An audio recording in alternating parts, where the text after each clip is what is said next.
4ஆம் அதிகாரம் 4வது வசனம். கர்த்தருக்குள் எப்பொழுதும் சந்தோஷமாயிருங்கள், சந்தோஷமாயிருங்கள் என்று மறுபடியும் சொல்லுகிறேன். ஆமென். எல்லாரும் அப்படியே கண்களை மூடி, ஆண்டவரே நீர் எங்களோடு பேசும் அப்பா.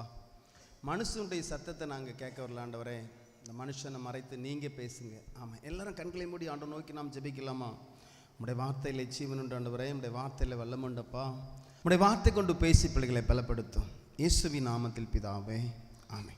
கண்பானவர்களே, பவுல் பிலிப்பியருக்கு எழுதும்போது இப்படி எழுதுகிறார், கர்த்தருக்குள் எப்பொழுதும் சந்தோஷமாயிருங்கள், சந்தோஷமாயிருங்கள் என்று மறுபடியும் சொல்லுகிறேன். ஆமென். கண்பானவர்களே, அது மாத்திரமல்ல, 5ஆம் வசனத்தில் சொல்றார், உங்கள் சாந்த குணம் எல்லா மனுஷருக்கும் தெரிந்திருப்பதாக கர்த்தர் சமீபமாயிருக்கிறார். ஹல்லேலூயா. கர்த்தர் நல்லவர். கண்பானவர்களே, ஆண்டவர் இன்றைக்கு என்ன சொல்லுகிறார் என்று சொன்னால், அன்றைக்கு பவுல் அந்த பிலிப்பியருக்கு எழுதின அந்த நிருபத்தினுடைய வார்த்தை கொண்டு இன்றைக்கு உங்களோடு பேசுகிறார். கண்பானவர்களே, ஆமீன். சந்தோஷமாயிருங்கள். உண்மையிலே கர்த்தர் நமக்கு பரம தகப்பனாக இருக்கிறபடினால, அவர் நமக்கு ஒரு நித்திய பிதாவாக இருக்கிறபடினால, உண்மையிலே தம்முடைய பிள்ளைகள் சந்தோஷமாக இருக்க வேண்டும் என்று சொல்லி கர்த்தர் விரும்புகிறார். அதனால தான் பவுல் மூலமாக இன்றைக்கு நம்மோடு பேசுகிறார். அன்றைக்கு பவுல் பிலிப்பியருக்கு சொன்னது போல, இந்த விடுதலை கூட்டத்துக்கு வந்திருக்கிற உங்களோடு ஆண்டவர் சொல்லுகிறார், அவருக்குள் நாம் சந்தோஷமாக இருக்க வேண்டுமா? கைகளை தட்டி கர்த்தர் நாம் மைப்படுத்தும். ஹல்லேலூயா. கர்த்தருக்குள் சந்தோஷமாக இருங்கள். அந்த வார்த்தை பார்த்தீங்களா? சந்தோஷமாக இருங்கள் என்று சொல்லப்படாம, கர்த்தருக்குள் எப்பொழுதும் சந்தோஷமாக இருங்கள், மறுபடியும் சொல்லுகிறேன், சந்தோஷமாக இருங்கள். என்ன கண்பானவர்களே, கர்த்தருக்குள் சந்தோஷமாக. இன்றைக்கு அநேகர் இந்த வார்த்தை புரியாதபடி, அநேகர் சந்தோஷமாக இருங்கள்ங்கிற வார்த்தையை அவங்களுக்கு புரியலை. வேதம் தெளிவாக சொல்லுது, கர்த்தருக்குள் சந்தோஷமாயிருங்கள். அன்றைக்கு நெகேமியா வாழ்ந்த நாட்களில் அந்த நியாயப்பிரமாண புஸ்தகம் வாசிக்கப்பட்ட போது, அன்றைக்கு சூழ்ந்திருந்த ஜனங்கள், இஸ்ரவேல் ஜனங்கள் குத்தப்பட்டவர்களாய் கண்ணீர் விட்டாங்க. ஐயோ, நான் இந்த வார்த்தையெல்லாம் நான் நிறைவேற்றலை, இந்த நியாயப்பிரமாணத்தின்படி நான் நடக்கலை என்று சொல்லி அழுதார்கள். அப்போ நெகேமியா சொல்லுவார், கர்த்தருக்குள் மகிழ்ச்சியாக இருப்பதே உங்களுக்கு பலன் என்று சொல்லி. உண்மையிலே இன்றைக்கு இந்த கிருபை நாட்களில் நாம் கர்த்தருக்குள் சந்தோஷமாக இருந்தால் அது நமக்கு ஒரு புது பலன். கைகளை தட்டி கர்த்தர் நாம் மைப்படுத்தும். ஹல்லேலூயா. இதை நாம் சரியாக நாம் புரிந்து கொள்ள வேண்டும். எனக்கு அன்பானவர்களே, அநேக இடத்துல ஆண்டவர் சொல்லுவார், கவலைப்படாதீங்க, பயப்படாதீங்க என்று சொல்லுவார். எனக்கு அன்பானவர்களே, கவலைப்படுகிறனால நீங்கள் ஒரு மூலம் கூட்ட முடியாது, குறைக்க முடியாது. நீங்கள் கவலைப்பட வேண்டாம் என்று சொல்லுவார். இந்த இடத்துல பவுல் என்ன எழுதுகிறார்? கர்த்தருக்குள் எப்பொழுதும் சந்தோஷமாயிருங்கள். எனக்கு அன்பானவர்களே, உண்மையிலே இதை குறித்து அன்றைக்கு நம்ம தியானிக்க போகிறோம். கர்த்தர் நம்மை பலப்படுத்துவார். யார் கர்த்தருக்குள் சந்தோஷமாக இருக்க முடியும்? கர்த்தருக்குள் சந்தோஷமாக இருங்கள்னா என்ன அர்த்தம்? அதுக்கு அது எப்படி நம்ம அதை பார்க்கலாம் அப்படிங்கிறோம், அதையும் நம்ம பார்க்கணும். எனக்கு அன்பானவர்களே, பைபிள் சொல்லுது, தேவனுடைய ராஜ்யம் புசிப்பும் குடிப்பும் அல்ல, நீதியும் சமாதானமும் பரிசுத்த ஆவினாலே உண்டாகும் சந்தோஷம் என்று சொல்லி நாம் பார்க்கிறோம். அதாவது தேவனுடைய ராஜ்யம் புசிப்பும் குடிப்பும் அல்ல, நீதியும் சமாதானமும் பரிசுத்த ஆவினாலே உண்டாகும் சந்தோஷம் என்று சொல்லி நாம் பார்க்கிறோம். கண்பானவர்களே, உண்மையிலே உலகத்திலே தேவ பிரசன்னத்துக்கு நிகரான சந்தோஷம் உலகத்தில் வேற எதுவுமே கிடையாதுங்க. அதை அனுபவிக்கிறவங்களுக்கு தான் தெரியும்.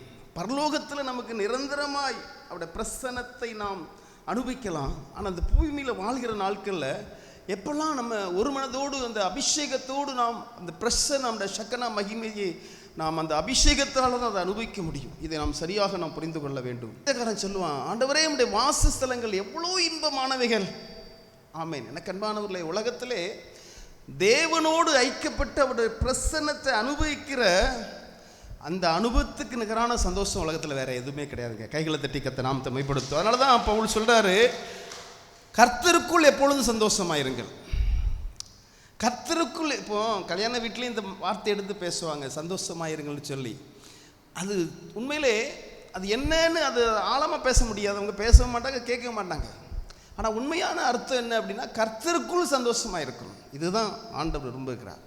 சந்தோஷம் மற்ற காரியத்தில் நம்ம சந்தோஷமாக இருப்போங்க. சில நேரத்தில் அதிகமாக பணம் வரும்போது சந்தோஷமாக இருப்போம், வீட்டில் ஒரு ஃபங்க்ஷன் நடக்கும்போது சந்தோஷமாக இருப்போம், அதாவது ரொம்ப நாளைக்கு அப்புறம் நம்ம ஃப்ரெண்ட்ஸ் நண்பரை சந்தித்தோன்னா சந்தோஷமாக இருப்போம், நம்முடைய உறவினர்கள் வரும்போது சந்தோஷமாக இருப்போம். இப்போ சின்ன பிள்ளைகள் வீட்டுக்கு விருந்துக்கு வந்துட்டாங்கன்னா அவ்வளோ ஒரு சந்தோஷமாக இருக்கும். இப்படி சந்தோஷத்தில் நிறைய சந்தோஷங்கள் இருக்குங்க. கண்பானவர்களே, இப்போ எலெக்ஷன் நடந்துச்சு, அவங்க யார் வரணும்னு நினச்சி அவங்க விரும்பினாங்களோ அவங்க வந்துட்டாங்க அப்படின்னா ரொம்ப சந்தோஷமாக இருக்கும். அப்போ அது ஒரு சந்தோஷம். புரியுதா உங்களுக்கு? ஆனால் பைபிளில் என்ன போட்டிருக்கு அப்படின்னா, கர்த்தருக்குள் சந்தோஷமாயிருங்கள். கைகளை தட்டி கர்த்தர் நாமத்தை மைப்படுத்தும். அல்லேலூயா, ஆமென். கர்த்தருக்குள் சந்தோஷமாயிருங்கள், இதுதான் பைபிளில் போட்டிருக்கு. எனக்கு அன்பானவர்களே, இது குறித்து கொஞ்சம் ஆழமாக நம்ம தியானிக்கணும். உண்மையிலே இது ரொம்ப முக்கியமான ஒரு வார்த்தை. ஏன்னா அடுத்த வசனம் போட்டு உங்கள் சாந்த குணம் எல்லாருக்கும் தெரிந்திருப்பதாக கர்த்தர் சமீபமாக இருக்கிறார் அப்படிங்கிறார். எனக்கு அன்பானவர்களே, இந்த கர்த்தருக்குள் எப்பொழுதும் சந்தோஷமாயிருங்கள், இது நமக்காக தாங்க சொல்கிறாரு. புரியுதா உங்களுக்கு? அவருக்கு என்ன பிரயோஜனம்? நமக்காக சொல்கிறார். அவருடைய பிரசன்னத்தை அனுபவிக்கும்படியாக, அவருடைய சக்கன மகிமையை நாம் அனுபவிக்கும்படியாக. அன்றைக்கி பேதுரு யோவான் யாக்கோப்பு எல்லாருமே ஆண்டவரோடு ஐக்கியப்பட்டு இந்த மலையில் போய் ஜெபிக்கும்போது ஆண்டவர் மறுரூபமாக நேரத்தில் ஆண்டவருடைய பிரசன்னத்தை பார்த்து பேதுரு சொல்லுவார், ஆண்டவரே உமக்கு இங்கேயே நம்ம இருப்போம், ஆண்டவரே இங்கே இருக்கிறதே ரொம்ப நல்லது, உமக்கு ஒரு கூடாரம், மோசைக்கு ஒரு கூடாரம், எலியாவுக்கு ஒரு கூடாரத்தை போட்டுருவோம். ஏன்னா ஒரு காலமும் அந்த அனுபவிக்காத அந்த பிரசன்னத்தை ஆண்டவர் மறுரூபமாக இந்த பிரசன்னத்தை அனுபவிக்கிறான். நான் கண்பானவர்களை, உண்மையிலே அந்த தேவ பிரசன்னத்துக்கு நிகரான ஒரு சந்தோஷம் உலகத்தில் எதுவுமே கிடையாது. நீங்கள் உண்மையாக கர்த்தரை ஆராதிச்சு பாருங்க, பார்க்கலாம், அந்த பிரசன்னத்தை உணரலாம். உண்மையாக நீங்கள் அந்த வேதத்தை முழு இருதயத்தோடு ஆராய்ந்து பாருங்க, பார்க்கலாம், அந்த பிரசன்னத்தை உணரலாம். உண்மையாக நீங்கள் ஆண்டவருடைய பாதத்தில் தொழுது கொண்டு பாருங்க, பார்க்கலாம், ஜெபித்து பாருங்க, பார்க்கலாம், அந்த பிரசன்னத்தை உணரலாம். இதுதான் கர்த்தருக்குள் சந்தோஷமாக இருக்கிற ஒரு அனுபவம். நக்கன்பானவர்களே, நமக்கு ஏதாவது லாபம் கிடைச்சி, நமக்கு ஏதாவது காரியமாச்சு, இதில் சந்தோஷப்படுறது கர்த்தருக்குள் சந்தோஷம் இல்லை. கர்த்தருக்குள் சந்தோஷமாக இருக்கிறது அவரை ஆராதிக்கிறது, தனிமையிலே கர்த்தரை ஆராதிக்கிறது. தனிமையிலே இன்றைக்கு அனுபவிக்கிறவங்க, இன்றைக்கு ஆராதிக்கிறவங்க கொஞ்சம் பேர் தாங்க. உண்மையிலே நீங்கள் பரலோகத்துக்குரியவங்களாக இருந்தீங்கன்னா கர்த்தரை தனிமையிலே ஆராதிக்கிற ஒரு அனுபவம். உண்மையிலே கதவை பூட்டி கொண்டு அவருடைய பாதத்தில் அவருடைய நாமத்தை மையப்படுத்தி அந்த கருத்தோடு ஆண்டவரை ஆராதிக்கிற ஒரு அனுபவம், இது கர்த்தருக்குள் சந்தோஷமாக இருக்கிற ஒரு அனுபவம். ஆவிக்குரிய கூட்டங்களில் ஜனங்களோடு சேர்ந்து ஆராதிக்கிற ஒரு அனுபவம், இது கர்த்தருக்குள் சந்தோஷமாக இருக்கிற ஒரு அனுபவம். ஆலயங்களில் போய் ஆண்டவரை ஆராதிக்கிறது கர்த்தருக்குள் சந்தோஷமாக இருக்கிற ஒரு அனுபவம். இப்படி ஆண்டவருக்குள் சந்தோஷமாக இருக்கிற அனுபவம். ஆமென். எனக்கு அன்பானவர்களே, இதுக்கு ஆன்சர் அந்த அதிகாரத்திலே கொடுத்துட்டார் பாருங்க. பின்னாடி அப்படியே நீங்கள் படித்து பார்த்தீங்கன்னா, படிமா 6ஆம் வசனத்தை படி பார்க்கலாம். நீங்கள் ஒன்றுக்கும் கவலைப்படாமல் எல்லாவற்றையும் குறித்து உங்கள் விண்ணப்பங்களை சோத்திரத்தோடு கூடிய ஜெபத்தினாலும் வேண்டுதனாலும் தேவனுக்கு தெரியப்படுத்துங்கள். எல்லா புத்திக்கும் மேலாக தேவ சமாதானம் கிறிஸ்துவுக்குள் காத்துக்கொள்ளும். அன்றைக்கு நீ பைபிளில் நீங்கள் பார்த்தீங்கன்னா, அன்னாளுடைய சரித்திரத்தை பார்க்கும்போது அவள் குடும்பமாக அவங்க என்ன செய்வாங்க அப்படின்னா, வருஷத்துக்கு ஒரு முறை ஆலயத்தில் போய் ஆண்டவரை தொழுது கொண்டு அங்கே ஆலயத்தில் உட்கார்ந்து குடும்பமாய் உட்கார்ந்து அப்படி ஆண்டவரை தொழுது கொண்டு காணிக்கை செலுத்தி பலி செலுத்திட்டு வருவாங்க. ஆனால் அந்த போகிற நேரம்லாம் அன்னாள் போய் அழுதுட்டு வருவாங்களாம். பாருங்க, ஒரு நாள் திடீர் என்று சொல்லி அன்னாளுக்குள்ளே ஆண்டவரால் கூடாத காரியம் ஒன்றுமில்லை என்று சொல்லி ஒரு ஜெப தூண்டுதல் வருது. அந்த அம்மாவுக்குள்ளே ஒரு ஜெப தூண்டுதல். கண்டிப்பா நம்ம ஜெபித்தோம் என்று சொன்னால் கண்டிப்பா ஏசப்பா நமக்கு கண்டிப்பா குழந்தை கொடுப்பார், எப்படியாவது அற்புதம் நடக்கும் என்று சொல்லி அவள் என்ன செய்கிறாள் என்று சொன்னால், ஒன்றுக்கு கவலைப்படாமல் எல்லாவற்றையும் குறித்து ஆண்டவரிடத்தில் தெரியப்படுத்துகிறாள். ஒரு பக்கம் அவளுடைய சக்களத்தினுடைய கொடுமை, எல்லாவற்றையும் பார்த்துவிட்டு கர்த்தர் தான் நமக்கு குழந்தை பாக்கியத்தை கொடுக்க முடியும் என்று சொல்லி ஒரு பொருத்தனையும் அதில் பண்ணுகிறாள். வேதம் தெளிவாக சொல்லுது. ஏலி என்ன நினைச்சான் தெரியுமா? இவள் குடித்து வெறித்து கொண்டு இருக்கிறாள். ஏன்னா சத்தம் வரல, ஆனா வாய் முறுமுறுக்குது, கண்ணிலேருந்து கண்ணீர் வருது, ஆனா சத்தம் வரல. அவனுக்குள்ள என்ன தோணுது அப்படின்னா, குடித்து விட்டு இவ நல்லா நாத்ரா என்று சொல்லிவிட்டு குடிகாரி என்று சொல்லி அவளை புறக்கணிக்கிறான். பாருங்க, அவ என்ன சொல்றா தெரியுமா? நான் எல்லாவற்றையும், என்னுடைய பாரத்தை எல்லாவற்றையும் நான் ஆண்டவரிடத்திலே ஊற்றி விட்டேன். பாருங்க, ஒரு மனுஷன் எதையுமே உள்ளத்தில் வைக்காதபடி, அதுக்கு தான் பைபிள் தெளிவாக சொல்லுதுங்க, ஜெபத்திலே உறுதியாயிருங்கள் என்று சொல்லி. இதே பவுல் சொல்வார், ஜெபத்திலே உறுதியாயிருங்கள். பேதுரு சொல்வார், ஜெபம் பண்ணுவதற்கு ஜாக்கிரதையாயிருங்கள். இன்னும் பவுல் சொல்வார், இடைவிடாமல் ஜெபம் பண்ணுங்கள், எப்பொழுதும் ஜெபம் பண்ணுங்கள் என்று சொல்லுவார். என கண்பானவர்களை நல்ல கவனமா கேளுங்க. வேதம் தெளிவா சொல்லுது, அந்நாள் அதுக்கப்புறம் ஜெபித்ததுக்கு அப்புறம் துக்கமுகமாக இருந்தது இல்லையா? தெளிவாக இருக்குங்க அந்த வசனம். அப்பொழுது அவள், உம்முடைய அடியாளுக்கு உம்முடைய கண்களிலே தயை கிடைக்க கடவது என்றாள். பின்பு அந்த ஸ்திரீ புறப்பட்டு போய் போஜனம் செய்தாள். அப்புறம் அவள் துக்கமுகமாய் இருக்கவில்லை. ஆமே. எப்போ ஜெபிக்க ஆரம்பிச்சாலோ அதுக்கப்புறம் ஒரு துக்கமுகமாக இருக்கலங்க. இன்னும் குழந்தை உடனே கிடைக்குமா? குழந்தை உற்பத்தியாகி வெளியே வரணும் 10 மாதம் ஆகும், அப்படிதானே? இவ ஜெபம் பண்ணி வெளியே போகிறதுக்குள்ள இவள் சந்தோஷமா போயிருக்கா. கைகளை தட்டி கத்த நாமத்தை மைப்படும். அப்போ உங்களுக்கு புரியுதா? உங்களுக்கு எப்போ நம்ம ஜெபிக்க ஆரம்பிச்சோமோ அப்போ நமக்கு துக்கமுகம் போயிடும். அல்லேலூயா. நம்முடைய எல்லா பாரத்தையும் நம்ம ஆண்டவரிடத்தில் ஊற்றும் போது நம்ம கர்த்தருக்குள் சந்தோஷமாக இருப்போம். கைகளை தட்டி கத்த நாமத்தை மைப்படுத்தும். நம்ம பல ஒரிகளை நம்ம உள்ளத்தில் வைத்து விட்டு, நிறைய பிரச்சனையை உள்ள வைத்து விட்டு நாம் வாழ்ந்தோம் என்று சொன்னால் கண்டிப்பாக நம்ம சந்தோஷமாக கர்த்தருக்குள் சந்தோஷமாக இருக்கவே முடியாது. பல பிரச்சனை இருக்கும்போது அந்த பிரச்சனை நிமித்தம் நீங்கள் ஆண்டவரிடத்தில் உட்கார்ந்து நீங்கள் ஜெபிக்க முடியாது. அதனால தான் பவுல் சொல்ல, நீங்கள் ஒன்றுக்கு கவலைப்படாமல் எல்லாவற்றையும் குறித்து உங்கள் விண்ணப்பங்களை சோத்திரத்தோடு கூடிய ஜெபத்தினாலும் வேண்டுதலாலும் தேவனுக்கு தெரியப்படுத்துங்கள். ஒவ்வொரு நாளும் ஒவ்வொரு காரியத்தையும் ஆண்டவரிடத்தில் தெரியப்படுது. ஆண்டவரே, இன்றைக்கு இந்த இப்படி நடக்கப்பா, இன்றைக்கு இப்படி விஷயம் ஆண்டவரே. ஆமீன். உங்கள் குடும்பத்துக்காகவும் உங்களுடைய பிள்ளைகளுக்காகவும் எல்லாவற்றையும் ஆண்டவரிடத்தில் நம்ம சொல்லிடணுங்க. அவரிடத்தில் தெரியப்படுத்தணும். என்ன நடக்கும் தெரியுமா? எல்லா பத்திக்கும் மேலாக கிறிஸ்து இயேசுக்குள் சமாதானம் கிடைக்கும். கைகளை தட்டி கத்த நாமத்தை மைப்படுத்தும். அல்லேலூயா. ஆமென். ஒரு பக்கம் நமக்கு அந்த பிரச்சனையிலேருந்து விடுதலை பாருங்க. எல்லாவற்றையும் அவள் ஊற்றினபடினால அவளுக்கும் விடுதலை. அது மாத்திரமில்லை, அதுக்கப்புறம் அவள் துக்கமுகமாக இருந்ததில்லை என்று சொல்லி நாம் வேதத்திலே பார்க்கிறோம். கர்த்தருக்குள் 1000 பிரச்சனை வந்தாலும் சரி, கர்த்தருக்குள் நாம் சந்தோஷமாக இருக்கணும். இதுதான் கர்த்தர் விரும்புகிறார். இதுதான் பவுலும் விரும்பி சொல்லுகிறார். என்ன கண்பானவர்களே, அதே அதிகாரத்தில் அவர் சொல்வார் தெரியுமா? எந்த நிலைமையில் இருந்தாலும் நான் மனரம்யமாக இருக்க கற்றுக்கொண்டேன். என்னை பலப்படுத்துகிற கிறிஸ்துனால எல்லாவற்றையும் செய்ய எனக்கு பலன் உண்டு. அதாவது அவர் சொல்றாரு, அதாவது கர்த்தருக்குள் எப்பொழுதும் சந்தோஷமாயிருங்கள், சந்தோஷமாயிருங்கள் என்று மறுபடியும் சொல்கிறேன்னு சொல்லிட்டு உங்கள் சார்ந்த குணம் எல்லா மனுஷனுக்கும் தெரிந்திருப்பதாக கர்த்தர் சமயமாக இருக்கிறார். நீங்கள் எல்லாவற்றையும் குறித்து உங்கள் விண்ணப்பங்களை சோத்திரத்தக்கூடிய ஜெபத்தினாலும் வேண்டுதலாலும் தேவனுக்கு தெரியப்படுத்துங்கள். எல்லா புத்திக்கும் மேலாக தேவ சமாதான கிறிஸ்து இயேசுவுக்குள் காத்துக்கொள்ளும். அப்படியே வரிசையாக சொல்லிக்கிட்டு அவர் ஒரு வார்த்தை இடையில விடுவார். நீங்கள் என்ன விசாரிக்கிறதுக்கு நீங்கள் ஆயத்தமாக இருக்கீங்க? என்னை விசாரிச்சுட்டீங்க, நான் என்னுடைய ஸ்பாவம் எப்படி, நான் எப்படி என்று சொல்லி நீங்கள் விசாரிக்கீங்க. அதுக்கப்புறம் தான் சொல்லுவார், என்னுடைய குறைச்சல் நான் அல்ல, வாழ்ந்திருக்கும் தெரியும், எனக்கு தாழ்ந்திருக்கும் தெரியும், எந்த நிலைமையில் இருந்தாலும் நான் மனரம்யமாக இருக்க கற்றுக்கொண்டேன். புரியுதா உங்களுக்கு? அதாவது சிலவங்க பிரசங்கம் பண்ணுவாங்க, ஆனால் அதை அவங்க கடைப்பிடிக்க மாட்டாங்க. இதான் வஞ்சிக்கிற ஆவி. புரியுதா உங்களுக்கு?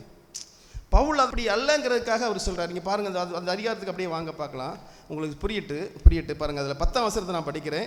என்னை விசாரிப்பதற்கு நீங்கள் இப்பொழுதும் மறுபடியும் மனமளந்தபடியினாலே கர்த்தருக்குள் மிகவும் சந்தோஷப்பட்டேன். இப்படி செய்ய என்ன கொண்டிருந்தீர்கள்? சமயம் மாத்திரம் உங்களுக்கு நேரிடவில்லை.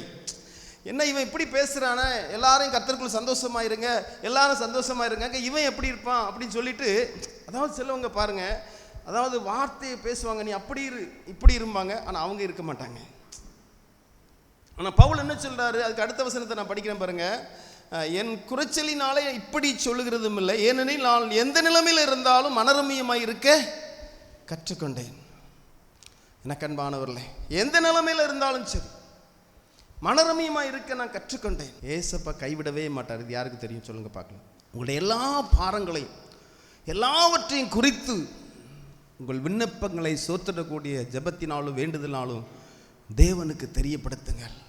எனக்கு அன்பானவர்களே, உண்மையிலே இந்த உலகத்திலே நமக்கு உபத்திரம் உண்டு. நான் உலகத்தை ஜெயித்தேன், நீங்கள் திடன் கொள்ளுங்கள் என்று சொல்லியிருக்கிறார். பலவிதமான சோதனைகள் உண்டுங்க நமக்கு, பலவிதமான பாடுகள். யாக்கோபு சொல்லுவார், என் சகோதரரை பலவிதமான சோதனைகளை நீங்கள் அகப்படும் போது என்று சொல்லுவார். எனக்கு அன்பானவர்களே, ஒரு சோதனை போவோம், மற்ற ஒரு சோதனை வரும், ஆனால் இயேசு ஒருபோதும் கைவிட மாட்டார். இது யாருக்கெல்லாம் தெரியும்? உங்களுக்கு பிரச்சனையே இல்லை அப்படின்னா நீங்கள் ஆண்டுடைய பிள்ளையே இல்லை. புரியுதா உங்களுக்கு? பிரச்சனை வருங்க, குடும்பத்தில் பிரச்சனை வரும், எல்லாவற்றிலும் பிரச்சனை வரும், ஆனால் இயேசு கைவிட மாட்டார். அல்லேலூயா. அதுக்கு ஒரே மருந்து, எல்லாவற்றையும் அவரிடத்தில் நம்ம சொல்லிட்டோம் அப்படின்னா எப்பொழுதும் நம்ம மகிழ்ச்சியாகவே இருப்போம். கைகளை தட்டி கர்த்தர் நாமத்தை மைப்படுத்தும். கர்த்தருக்குள் சந்தோஷமாய் இருக்கிற ஒரு அனுபவம், கர்த்தருக்குள் சந்தோஷமாய் இருக்கிற ஒரு அனுபவம். அன்னைக்கு ஒரு அம்மா ஃபோன் பண்ணி, அதாவது எனக்கு ஜெபிக்கணும் ஐயா, ரொம்ப எனக்கு கஷ்டமாக இருக்குது, என்னால் தாங்க முடியல, ஜெபிக்கணும் அப்படின்னாங்க. என்னம்மா செய்து? உடம்பு முழுவதும் எரியுது அப்படிங்கிறாங்க. இப்போ முதல்ல எனக்கு பிடிப்படலை, யாருன்னு சொல்லி பிரியப்படலை. அப்புறம் சொன்னாங்க, மெர்கண்டில் பேங்க் மேனேஜருடைய ஒய்ஃபு, ஏற்கனவே நான் அங்கே ரூபதி மண்டபத்துக்கு வந்திருக்கேன், ராஜ்மஹாலுக்கு வந்திருக்கிறேன், நிறைய நேரம் உங்கள்கிட்ட நான் ஜோம் பண்ணியிருக்கிறேன் அப்படின்னாங்க. அப்போ என்ன செய்தி சொல்லுங்கம்மா அப்படிங்கும்போது, உடம்புலாம் எரியுது அப்படின்னாங்க. நான் ஜெபிக்க முழங்கால் போட்டு தொடங்குன்னே ஆண்டவர் எனக்கு உணர்த்தினார், இந்த அம்மா ஏதோ விக்கிரகத்தை அடிமையாக இருக்கிறாங்க, இன்னும் முழுமையாக ஆண்டவருக்குள்ளே வரல அப்படின்னோடனே அந்த ஜெபத்திலே நான் என்ன சொன்னேன் அப்படின்னா, ஆண்டவரே இந்த அம்மாவுடைய பாவங்கள் அக்கிரங்கள் எல்லாவற்றையும் மன்னிங்கப்பா, இவங்க விக்கிரகத்தை தேடி போகிறாங்க, ஆண்டவரே இவங்களை மன்னிங்கப்பா மன்னிங்கப்பான்னு சொல்லிட்டு அந்த எரிச்சலை நீக்கி போடுங்கப்பான்னு சொல்லி ஜெபிச்சேன். ஜெபிச்சுட்டு அந்த அம்மாட்ட ஜெபிச்சு முடிஞ்சோன்னு கேட்டேன், ஏம்மா நீங்கள் விக்கிரகத்துக்கு அடிமையாக இருக்கிறீங்களா? அப்போ அது என்ன சொல்லு தெரியுமா அந்த அம்மா, நான் முழுமையாக இன்னும் ஆண்டவருக்குள்ளே வரல, நான் இன்னும் நான் அந்த புறஜாதி ஜனங்களை போல தான் நான் இருக்கிறேன், இன்னும் நான் விக்கிரகத்தையும் ஆராதிக்கிறேன், நான் பைபிள் ஒரு நாளைக்கு 15 அதிகாரத்தை நான் படிப்பேன், நிறைய நேரம் முடிச்சிருக்கிறேன்னு சொல்லி அந்த அம்மா புலம்புது. அப்போ நான் சொன்னேன், அம்மா ஆண்டவருக்கு பிடிக்காத ஒரு காரியமே விக்கிரகத்தை வெளிப்படுகிறது தான். அன்றைக்கு எரேமியா தீர்க்கதரிசி 32ஆம் அதிகாரத்தில் நீங்கள் படித்து பார்த்தீங்கன்னா, யார் வீட்டில் விக்கிரகத்தை பலி செலுத்தினார்களோ அந்த வீட்டில் தான் வீடு கொளுத்தப்பட்டதுன்னு சொல்லி பைபிள் தெளிவாக சொல்லுது. உங்களுக்கு அந்த எரிச்சல் வருகிற ஒரு காரியம் என்ன அப்படின்னா, உண்மையிலே நீங்கள் முழுமையாக நீங்கள் இயேசுவை ஏற்றுக்கொண்டு முழுமையாக அவர் தான் கடவுள், அவர் தான் என்னை உண்டாக்கினவர், அவர் தான் எனக்காக பூமியில் ஒரு சொட்டு ரத்தம் இல்லாதபடி ரத்தத்தை சிந்திருக்காரு என்று சொல்லி நீங்கள் அவருடைய பாவத்திலிருந்து விடுதலையாக்கப்பட்டு அவரை தெய்வமாக ஏற்றுக்கொண்டு அவரை மாத்திரம் நீங்கள் சேவித்தா மாத்திரம்தான் உங்களுக்கு விடுதலை கிடைக்கும். நானும் உங்கள்கிட்ட ஒரு 15 வருஷமாக நான் உங்கள்கிட்ட பேசிகிட்டு இருக்கேன். நீங்கள் ஒவ்வொரு நாளும் ஒவ்வொரு பிரச்சனையை சொல்லிக்கிட்டே இருக்கீங்க. அவங்க சொன்ன பிரச்சனைலாம் பார்த்தீங்கன்னா நிறைய பிரச்சனைகள் சொல்கிறாங்க. நான் கண்பானவர்களே நல்லா கவனமாக கேளுங்க. உண்மையிலே நான் கடைசி அவங்கள்ட்ட சொன்ன காரியம் என்ன தெரியுமா, என்னைக்கு நீங்கள் இயேசுவை மாத்திரம் சேவிக்க ஆரம்பிக்கிறீங்களோ அன்னைக்கு தான் உங்களுக்கு விடுதலை கிடைக்கும். எத்தனை ஊழியக்காரங்க நீங்கள் ஜெபிச்சாலும், உங்களுக்காக ஜெபிச்சாலும் உங்களுக்கு அற்புதம் நடக்காது. எனக்கு அன்பான இன்றைக்கு அநேகருக்குள்ளே தெரியல, ஆமேன், ஆண்டவருடைய விருப்பம் என்னது, ஆண்டவருடைய சித்தம் என்னது என்று சொல்லி தெரியாதபடி வாழ்ந்து கொண்டிருக்கிறாங்க. அதனால தாங்க வாழ்க்கையில் புலம்பல். எனக்கு அன்பான தேவனுடைய பிள்ளைகளே, உண்மையிலே நாம் அவருடைய பாதத்தில் எல்லாவற்றையும் ஊற்றும்போது, அவருடைய பாதத்தில் எல்லாவற்றையும் சொல்லும்போது அவர் நமக்கு ஜெயத்தை தருகிற ஆண்டவர். கைகளை தட்டி கத்த நாம் மைப்படுத்துவோம். ஆமீன். உங்களுடைய குறைவெல்லாம் கிறிஸ்து இயேசுவுக்குள் மகிமையிலே அவர் நிறைவாக்குவார். உங்களுடைய எல்லா குறைகளையும் கிறிஸ்து இயேசுவுக்குள் மகிமையிலே நிறைவாக்குவார். கர்த்தரை தேடுகளுக்கோ ஒரு நன்மையும் குறைபடாது. ஆமீன். எனக்கு அன்பானவர்களே, அதனால தான் பவுல் சொல்லுவார், ஜெபத்திலே உறுதியாய் தரித்திருங்கள். இன்னைக்கு நீங்கள் ஜெபிக்காதபடி அங்கே ஓடன இங்கே ஓடன இங்கே ஓடனேன்னா நீங்கள் கர்த்தருக்குள் சந்தோஷமாக இருக்க முடியாது. கர்த்தருக்குள் சந்தோஷமாக இருக்கணும் அப்படின்னா அதுக்கு டைம் கொடுக்கணும். ஆண்டோடைய பாதத்தில் உட்கார்ந்து ஜெபிக்கணும், ஆண்டோடைய பாதத்தில் உட்கார்ந்து வேதத்தை தியானிக்கணும், ஆண்டோடைய பாதத்தில் அவருக்கு நன்றி செலுத்தி அவரை ஆராதிக்கணும். அப்போதாங்க உங்களுடைய அந்த நாட்கள் உங்களுக்கு புலம்பில்லாதபடி கர்த்தருக்குள் சந்தோஷமாக இருக்க முடியும். கைகளை தட்டி கர்த்தர் நாமத்தை மைப்படுத்தும். ஹல்லேலூயா. எனக்கு அன்பான ஒரு சங்கீதக்காரன் சொல்லுவான், எனக்கோ தேவனை அண்டி கொண்டு இருப்பதே நலம். எனக்கு அன்பானவர்களே, ஆண்டவர் இல்லாமல் வாழவே முடியாது, அவர் இல்லாமல் ஒன்றுமே செய்ய முடியாது. ஆமீன். கர்த்தருக்குள் சந்தோஷமாக இருக்கிற ஒரு அனுபவம் ஒரு மனுஷனுக்குள்ளே இல்லை அப்படின்னா கடைசி வரைக்கும் அவனுக்கு புலம்பல் தாங்க. ஆமீன். அது யாராக இருந்தாலும் சரி, என்னுடைய குடும்பமாக இருந்தாலும் சரி, உங்களுடைய குடும்பமாக இருந்தாலும் சரி, நானாக இருந்தாலும் சரி. எனக்கு அன்பானவர்களே, நாம் கர்த்தருக்குள் நாம் எப்பொழுதும் அவருடைய பாதத்தில் இல்லாதபடி நாம் அவருக்கு தூரமாய் வாழ்ந்தோம் என்று சொன்னால், இன்றைக்கு பாருங்கள், ஆண்டவருடைய பாத்தில் இருக்கிறதுக்கு டைம் கொடுக்காதபடி busy busy busy busy busy ஒரே பிஸி தான். எனக்கு அன்பானவர்களே, எப்படிங்க ஆண்டோடைய ஆசீர்வாதத்தை பெற்றுக்கொள்ள முடியும்? எப்படிங்க அவருக்குள் நாம் கொஞ்சம் யோசித்து பாருங்கள், பார்க்கலாம். பிரச்சனைகள் அதிகமாக ஆண்டவரை விட்டு நாம் தூரமாக போயிடுவோம். அதுக்கப்புறம் நமக்குள்ளே வர்றது என்ன தெரியுமா? பயம், அவிசுவாசம் வந்துடும். அதுக்கப்புறம் அது ரொம்ப கஷ்டமாயிரும். அப்புறம் போய் ஊழியக்காரங்களை போய் சொல்லுவீங்க, ஊழியக்கார்ட்ட போய் சொல்லுவீங்க, எனக்காக ஜெபம்னுங்க, என் குடும்பத்துக்காக ஜெபம்னுங்க. எனக்கு அன்பானவர்களே, பைபிள் தெளிவாக சொல்லுது, நீங்கள் உங்களுக்கும் கவலைப்படாமல் உங்கள் விண்ணப்பங்களை சோத்திரக்கூடிய ஜெபத்தினாலும் வேண்டுதனாலும் தேவனுக்கு தெரியப்படுத்துங்கள்னு சொல்லி இன்னைக்கு இங்கே யாருக்கு தெரியப்படுத்துவாங்க தெரியுமா? ஊழியக்காரங்களுக்கு ஃபோன் பண்ணி தெரியப்படுத்துவாங்க, ஊழியக்கார்ட்ட போய் ஜெபிப்பாங்க. எனக்கு அன்பான தேவனுடைய பிள்ளைகளே, உண்மையிலே ஆண்டவர் உங்களுடைய விண்ணப்பத்துக்கு பதில் கொடுப்பார். அவர் ஒருபோதும் உங்களை கைவிட மாட்டார். இன்றைக்கு தேவ சமூகத்தில் ஒப்பு கொடுங்க. ஆமேன்.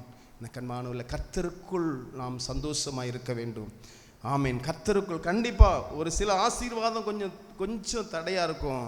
ஆனால் அதெல்லாம் நன்மைக்கு தாங்க. அதை யாரெல்லாம் நம்புறீங்க அவங்க மாத்திரம் கையை தூக்குங்க பார்க்கலாம். ஆமேன். ஒரு சில நேரத்தில் ஆசீர்வாதம் உங்களுக்கு தடையாக இருக்குங்க, அது உங்களுக்கு நன்மைக்கு. அது தெரியுமா உங்களுக்கு? அன்றியும் அவருடைய தீர்மானத்தின்படி அழைக்கப்பட்டவர்களாய் அவரிடத்தில் அன்பு கூறுவதற்கு சகலமும் நன்மைக்கெதுவாகவே அவர் நடத்துவாராம். நன்மைக்கெதுவாகவே ஆண்டவர் நடத்துவார். ஒருவேளை வீடு கட்டுறதுக்கு தாமதமாகும், ஒருவேளை அதாவது காரியத்துக்கு தாமதமாகும், திருமணத்துக்கு தாமதமாகும், ஆனால் அது எல்லாமே நன்மைக்கு தான். இதை யாரெல்லாம் அனுபவிக்கிறீங்க? ஆமேன். எனக்கு அன்பானவர்களே, ஆண்டவர் ஒருபோதும் உங்களை கைவிட மாட்டார்.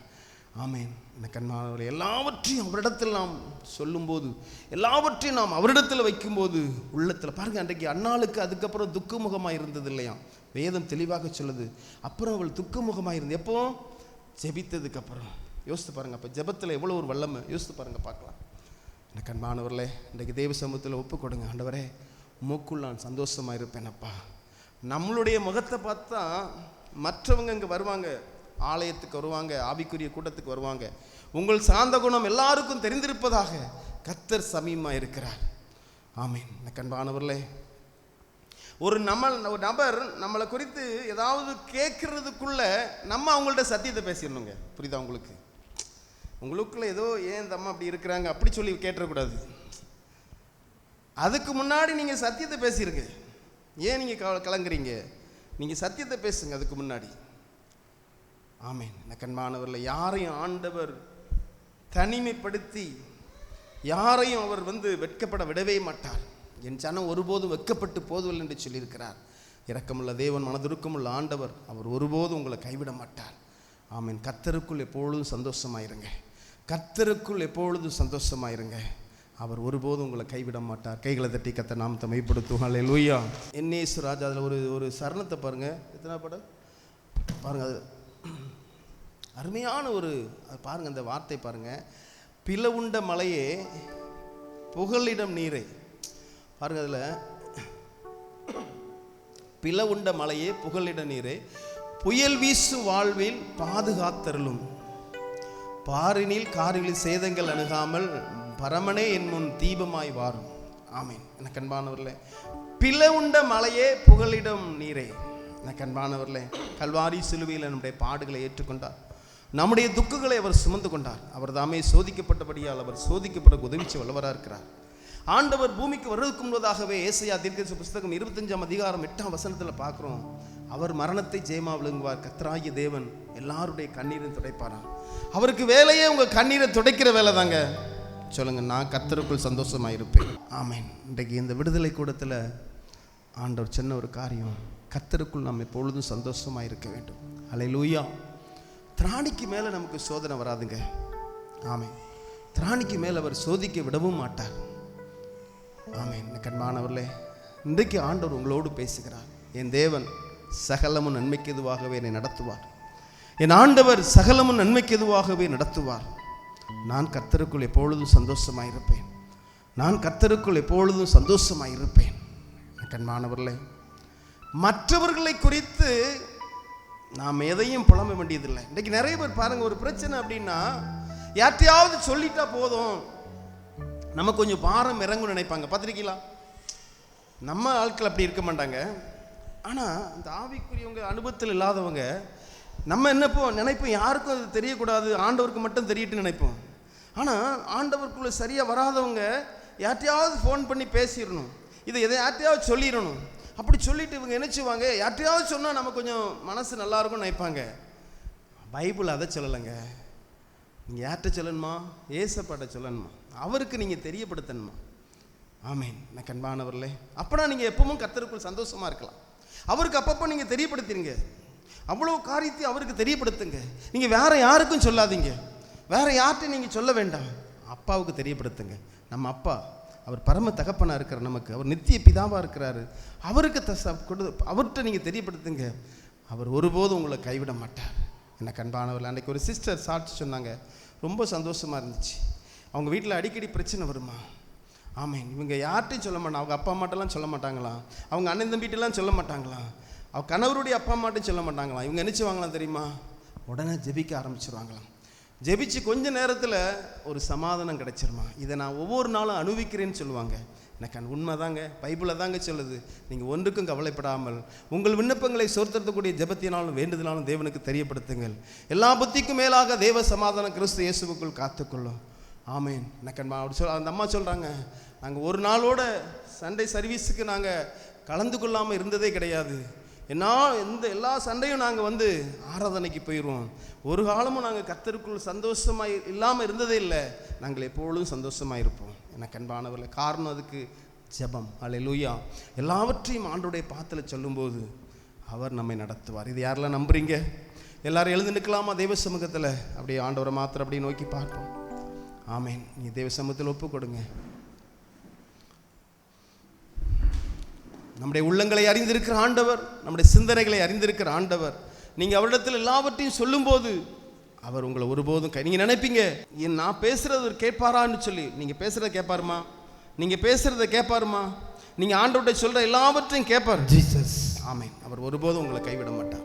நான் நடந்து வந்த பாதைகள் கரடு மேடுகள், நான் கடந்து வந்த பாதைகள் முட்கள் வேலிகள்.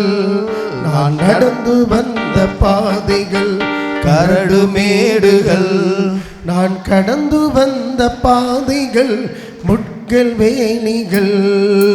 நடத்தி வந்தீங்க ஏசப்பா, நடத்தி வந்தீங்க, நடத்தி வந்தீங்க ஏசப்பா, நடத்தி வந்தீங்க. தாங்கி கொண்டீங்க, கரத்தில் ஏந்தி கொண்டீங்க, தாங்கி கொண்டீங்க, கரத்தில் ஏந்தி கொண்டீங்க. நான் நடந்து வந்த பாதைகள் கரடு மேடுகள், நான் கடந்து வந்த பாதைகள் முட்கள் வேலிகள். ஆமென். எல்லாருடைய வாழ்க்கையை முன்பாகத்தை பார்க்கும்போது பல பாடுகள், பல உபத்திரம். ஆனால் இயேசு ஒருபோதும் நம்மளை கைவிடவே இல்லை. என் சுயபலத்தால் ஓடி பார்த்தேன், ஓட முடியல. என் மனபலத்தால் நடந்து பார்த்தேன், நடக்க முடியல. என் சுயபலத்தால் ஓடி பார்த்தேன், ஓட முடியல. என் மனபலத்தால் நடந்து பார்த்தேன், நடக்க முடியல. என் தோள் பலத்தால் சுமந்து பார்த்தேன், சுமக்க முடியல. என் தோள் பலத்தால் சுமந்து பார்த்தேன், சுமக்க முடியல. என் கால் பலத்தால் கடந்து பார்த்தேன், கடக்க முடியல. நடத்தி வந்தீங்க ஏசப்பா, நடத்தி வந்தீங்க, நடத்தி வந்தீங்க ஏசப்பா, நடத்தி வந்தீங்க.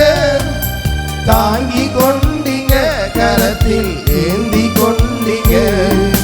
ஒரே வேலை வேலை என்று சொல்லி ஆண்டவருக்கு முதலிடம் கொடுக்காதபடி நம்ம அப்படியே ஓடிட்டு இருந்தோம் அப்படின்னா கொஞ்ச நாட்களில் நம்ம புலம்பலாய் மாறிடுவோம். அதனால தான் ஆண்டவர் சொன்னார், முதலாவது தேவனுடைய ராஜ்யத்தை, அவருடைய நீதி தேடுங்கள், இவையெல்லாம் உங்களுக்கு கூட கொடுக்கப்படும் என்று சொல்லி. முதலாவது எனக்கு ஜெபந்தான் முக்கியம், வேத தியானம் தான் முக்கியம், அவருடைய பாத்தில் தனித்திருப்பதான் முக்கியம். இதை ஒவ்வொரு நாள் நீங்கள் கடைப்பிடிங்க, பார்க்கலாம். கர்த்தருக்குள் எப்பொழுதும் சந்தோஷமாக இருப்பீங்க. இதாங்க ரகசியம். ஆமேனப்பா. பிள்ளைகளோடு பேசினீர், உமக்கு நன்றி. பிள்ளைகளுடைய விண்ணப்பத்துக்கு பதில் கொடுத்தீங்கப்பா, உமக்கு ஸ்தோத்திரம். நம்முடைய பிள்ளைகள் எப்பொழுதும் சந்தோஷமாய் உமக்குள் சந்தோஷமாக இருக்க வேண்டும் என்று சொல்லி நீ பேசினீரப்பா, உமக்கு நன்றி தகப்பனே. ஆமேனப்பா. நம்முடைய பிரசன்னம், நம்முடைய சக்கனா மகிமையை பிள்ளைகள் அனுபவிக்கணும் ராஜா. அப்படிப்பட்ட கிருபைக்காக நன்றி செலுத்துற தகப்பனே. தொடர்ந்து பிள்ளைகளை காத்துக்கொள்ளுங்க, பலப்படுத்துங்க. ஆமீன். தொடர்ந்து உடைய நாமம் மையப்படட்டும். இயேசுவின் நாமத்தில் பிதாவே. என் ஆத்துமாவே கர்த்தரையே சோஸ்தரி, என் முழுவதுமே பிரசநாமத்தை சோஸ்தரி. என் ஆத்துமாவே கர்த்தரையே சோஸ்தரி, அவர் செய்த சகல உபகாரங்களை மறவாதே. ஆமீன். அல்லேலூயா, அல்லேலூயா. ஆமென். கர்த்தர் உங்களை ஆசீர்வதிப்பார். ஆமென்.